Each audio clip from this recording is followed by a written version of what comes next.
Biyernes is the best pagpuno ng sweetness dahil ang ating bisita may pasalubong na super sweet na istorya. Isa sa mga reyna ng dance floor. Sa aktingan, siya din ay inaador.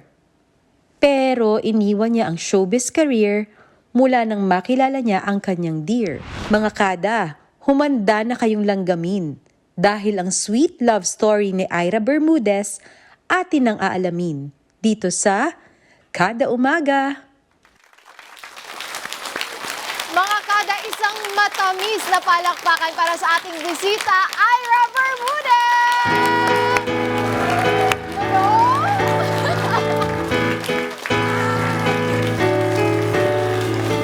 Hi, Miss Emma. Welcome! Good morning! Gusto ko muna pong batiin lahat ng nanonood ng Kada Umaga. Saka gusto ko rin batiin yung Kada Squad natin. Sayaw tayo, mamaya. Naku, mamaya po yan, may pa-challenge kami. Upo muna tayo at magkwentuhan. Miss Ira, kinikilig ako. Naku, kamusta naman ang buhay, Mrs.? Masaya at kontento ako sa buhay ko ngayon. Ganyan po ako kasaya. Sobrang laki nung nagbago sa buhay ko simula nung kinasal ako. And I'm grateful. Oh, yun yung matamis di ba? Matamis na talagang magpapasaya sa'yo. Pero iniwan mo tong showbiz career mo para sa love life. Hindi ka ba nagdalawang isip na parang, wait lang, parang okay pa ako, hintay muna. Kasi parang ano lang nung dumating yung career ko, kumaga nandun na ako sa limelight ko, nung time na yung pandemic kasi, hindi natin isusugal yung opportunity na makukuha mo para lang ipagpalit mo yung career mo. Happy ako at blessed na nabigyan ako ng career. Pero yung kada uuwi ako sa bahay na nakikita ko lang yung asawa ko sa video, through video call, masakit po sa akin yun. Hindi po ako magiging masaya kasi hindi naman po talaga career at show business ang pinangarap ko sa buhay. Magkaroon ng pamilya na matatawag kong sa akin po talaga. Opo, kaya sobrang happy po ako. Totoo po yan, wala po akong pinagsisihan pero syempre, kung babalik po ako, grateful po ako kung tatanggapin po ako ng buong puso. Kung ano ang nasa puso mo, sundin mo. Andun pa rin hindi pa rin nawawala. Pero ano ba yung sweet na ginawa nitong si Mister at yes, aw ka? Well, kasi lahat kasi ng tayo sa pagiging dancer, hindi naman talaga kami celebrity nung una as an artist. As an artist, dancer po kami. Mahirap pong kumayod, especially nung Itbulaga days namin, 21 years na po ako sa showbiz, na kumekembot. So, pag dumating sa'yo yung tamang tao at tamang partner na talagang bibigyan ka ng happiness, iba talaga yung feeling. Kasi yung husband ko, ito talaga yung pinapangarap ng mga kababaihan, ituring kang bilang prinsesa. Totoo yan. Panindigan ka na yung pinangako niya na magiging mabuting asawa, pinaramdam niya sa akin. Kasi yung iba sinasabi, sa simula lang yan, mag-8 years na kaming kasal, pero mas lumalalim yung care niya sa akin. Ganon po ako saka yung family niya, hindi lang siya. I'm so blessed kasi yung mga in-laws ko, mas tinuturing pa po akong tunay na anak kaysa sa kanya. Love na love ka nila. Pwede mo ba kami bigyan ng parang specific na ginawa ni Mister na talagang kinilig ka, yung nasweetan ka talaga sa kanya? Pinagbubuksan niya ako ng pinto sa kotse. Oh, hindi natanggal yun, hindi nawala. Hindi. Up until now? Up until now, magagalit pa sa akin yun. Kasi minsan, di ba yung parang ang tagal-tagal naman niya? Gusto ko na pumasok ng kotse. Pag binuksan ko yung kotse, tumupo ako, wag mo nang gagawin yan. Kasi pag inulit mo yan, hindi na kita pagbubuksan ng sasakyan. Siyempre, gusto ko yung pinagbubuksan niya ako ng kotse, kaya willing to wait. Paano yun? Pag matagal-tagal pa pala siya makarating? Hintayin ko talaga siya. Hintay ka talaga. Ang sweet. Saka, kaya nasabi kong prinsesa, hindi ko naman inaabuso. Tumutulong din naman ako kahit papano. Nagtatrabaho na kasi ako ngayon sa Australia. May family business kasi sila doon, pero nagtatrabaho ako doon sa company nila sa Australia. Ngayon, yung treatment sa akin ng lahat, sobrang hindi naman dahil special kasi andito yung anak, asawa ko yung anak, hindi naman. Tapos pagdating sa bahay, siya na yung pagod, siya pa yung magluluto, siya yung naglilinis, siya po yung naghuhugas ng pinggan. Pero syempre kahit papaano, kung kaya kong tumulong, gagawin ko. Pero ang sarap lang ng feeling na may tao kang nandyan para sa'yo. Hindi ka iiwan kahit anong mangyari. Kaya naman pala pinagpalit ang career sa love life. Sobrang worth it. Kung nakita na natin yung kaswitan ni Mister, kumusta naman ang kaswitan ni Mrs. Ira Bermudez? Kasi ako talaga yung sweet, ako yung parang showy, na parang hindi ako napapagod magsabi ng I love you, kahit walang sagot. Kasi siya yung tao na sasabihin niya I love you, na parang pag magkaharap kami, kunwari natutulog kami, pagising ko, ikikiss niya ako sa forehead ko, I love you. Alam mo, may mga gano'n na hindi niya palaging sasabihin, pero mararamdaman mo. Lagi po talaga akong showy. Na, Bubo, I love you. Yung kahit nasa work na nakakahiya.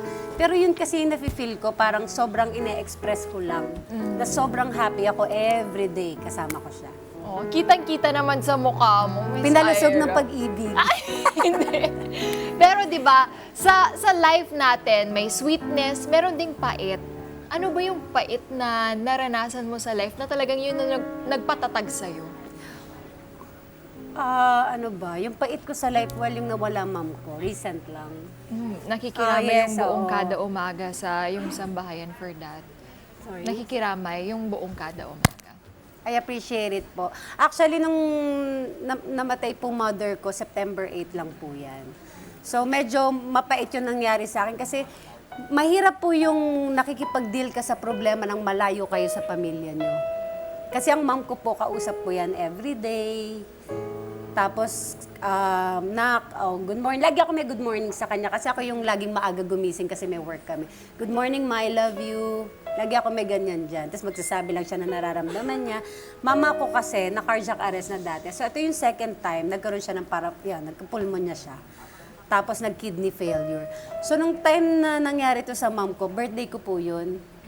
So yung pagiging jolly ko na nahaluan ng talagang sobrang, yun na yung pinakalungkot. But syempre, nandyan yung husband ko na dapat uuwi ako mag-isa. Hindi niya po ako pinabayaan. Nakabook na po yung ticket ko.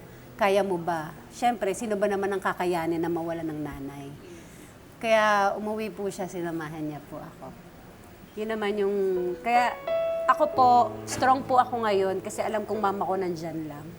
Saka pinalaki niya po kami, magkakapatid kami na sanay kami sa hirap. Hindi po kami magrereklamo. Wala po kaming arte. Kaya siguro naging successful din yung buhay ng mga kapatid ko. At naging maganda rin po yung buhay ko. Kasi naniniwala po ako na pag may ginawa kang mabuti sa kapwa mo, ibe-bless ka talaga ng sobra-sobra. I'm grateful po. Nakakatuwa lang na ang ayos ng pagpapalaki ng family mo sa'yo. Broken Ayun, family po kasi kami. So, mama ko po yung tumayong nanay at tatay namin. Simula po bata po kami. So, dun po kami na parang kaya naman eh. Siya rin po yung nag-push sa akin na mag-itbulaga ako at mag-sex bomb ako. Kasi wala po sa utak ko na maging sikat. Gusto ko lang po sumayaw na sumayaw. So, yun yung nangyari. Dahil sa kanya yung sacrifices niya para sa amin. Kaya gusto namin i-continue. Di mawawala yung love, nandun at nandun pa rin, di ba? Love and love. So, kung meron kang mensahe sa mga tao ngayon, kasi syempre minsan, ikaw ngayon nakikita na strong ka, na nakabangon ka, pinipilit bumangon. Yung iba parang hirap na hirap silang bumangon from where they are right now. Kasi naniniwala po ako na tayo ang gumagawa ng sarili nating destiny. Kung hindi po tayo maghihirap, huwag po tayo mag-expect ng maganda in return. So sa akin po, pag may opportunity po na ibinigay sa inyo, kahit ano pa yan, magsikap po tayo, magtrabaho tayo para sa future natin. Saka sa mga nanay, wag po natin pabayaan yung mama natin na hanggat kaya natin yakapin na nandyan pa sila, gawin na natin kasi hindi natin alam kung kailan sila mawawala.